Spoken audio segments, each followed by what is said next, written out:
ರಾಜ್ಯದ ಸಮಸ್ತ ಶಿಕ್ಷಕರಿಗೆ ತಿಳಿಯಪಡಿಸುವುದೇನೆಂದರೆ, ರಾಜ್ಯಾದ್ಯಂತ ನಡೆದಂಥ ಕರ್ನಾಟಕ ರಾಜ್ಯ ಪ್ರಾಥಮಿಕ ಶಾಲಾ ಶಿಕ್ಷಕರ ಸಂಘದ ಚುನಾವಣೆಗಳಿಗೆ ಇಂದು ಮಾನ್ಯ ಬೆಂಗಳೂರು ಸಿವಿಲ್ ನ್ಯಾಯಾಲಯ ತಡೆಯಾಜ್ಞೆಯನ್ನು ನೀಡಿದೆ.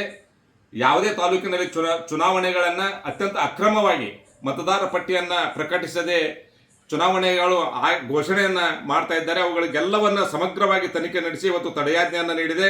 ನಾಳೆ ಯಾವುದೇ ತಾಲೂಕಿನಲ್ಲಿ ಯಾವುದೇ ಹಂತದ ಚುನಾವಣೆ ನಡೆಯುವುದಿಲ್ಲ. ಆ ನಿಟ್ಟಿನಲ್ಲಿ ಇವತ್ತೇನು ಭಂಡತನದಿಂದ ಚುನಾವಣೆಗಳು ನಡೀತಾವೆ ಅಂಥೇಳಿ ಈಗಾಗಲೇ ಸಾಮಾಜಿಕ ಜಾಲತಾಣಗಳಲ್ಲಿ ಬಿತ್ತರಿಸ್ತಾ ಇದ್ದಾರೆ. ಅವುಗಳಿಗೆ ಯಾವುದೇ ತಲೆಗೊಡದೆ ಇವತ್ತು ಪ್ರಾಮಾಣಿಕವಾಗಿ ಸಂಘಟನೆಯಲ್ಲಿ ದುಡಿದು ಇವತ್ತು ಸಂಘಟನೆಯಿಂದ ಹೊರಗಡೆ ಉಳಿದಂಥ ಎಲ್ಲ ಶಿಕ್ಷಕರು ತಮ್ಮ ತಮ್ಮ ತಾಲೂಕುಗಳಲ್ಲಿ ಚುನಾವಣೆ ನಡೆಯದಂತೆ ತಡೆಯಬೇಕು. ಅಷ್ಟಕ್ಕವರು ಚುನಾವಣೆಯನ್ನು ನಡೆಸಿದರೆ ಅಲ್ಲಿ ಆ ಚುನಾವಣೆಯನ್ನು ಬಹಿಷ್ಕಾರ ಮಾಡಲಿಕ್ಕೆ ಪ್ರಯತ್ನಿಸಬೇಕು.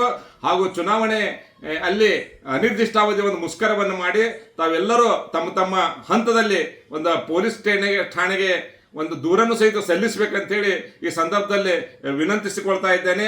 ಇವತ್ತು ಬಹಳಷ್ಟು ನೂರಾರು ತಾಲೂಕುಗಳಲ್ಲಿ ಚುನಾವಣೆಗಳು ನಡೆದಿಲ್ಲ. ಅವುಗಳೆಲ್ಲ ಅವಿರೋಧವಾಗಿ ಘೋಷಿಸಿಕೊಂಡು ತಾವೇ ಪದಾಧಿಕಾರಿಗಳಾಗಬೇಕು ಅನ್ನುವಂಥ ಒಂದೇನು ದುಷ್ಟ ಹುನ್ನಾಹ ನಡೆದಿದೆ. ಅದಕ್ಕೆ ನ್ಯಾಯಾಲಯ ತಕ್ಕ ಶಾಸ್ತ್ರಿಯನ್ನ ಮಾಡಿದೆ. ಇದನ್ನು ಬಹಳಷ್ಟು ಸಂತೋಷದಿಂದ ಸ್ವೀಕರಿಸಿ ನಾಳೆಯ ಒಂದು ಚುನಾವಣೆಗೆ ತಾವೆಲ್ಲರೂ ಸಹಿತ ತಡೆಯುವಲ್ಲಿ ಸಹಕಾರವನ್ನು ನೀಡಬೇಕಂತೇಳಿ ಸಮಸ್ತ ರಾಜ್ಯದ ಶಿಕ್ಷಕರಲ್ಲಿ ವಿನಂತಿಸಿಕೊಳ್ತಾ ಇದ್ದೇನೆ. ಸುರೇಶ್ ಶಿರ್ಸಾಟ್, ಕರ್ನಾಟಕ ರಾಜ್ಯ ಪ್ರಾಥಮಿಕ ಶಾಲಾ ಶಿಕ್ಷಕ ಸಂಘದ ಕೋಶಾಧ್ಯಕ್ಷರು.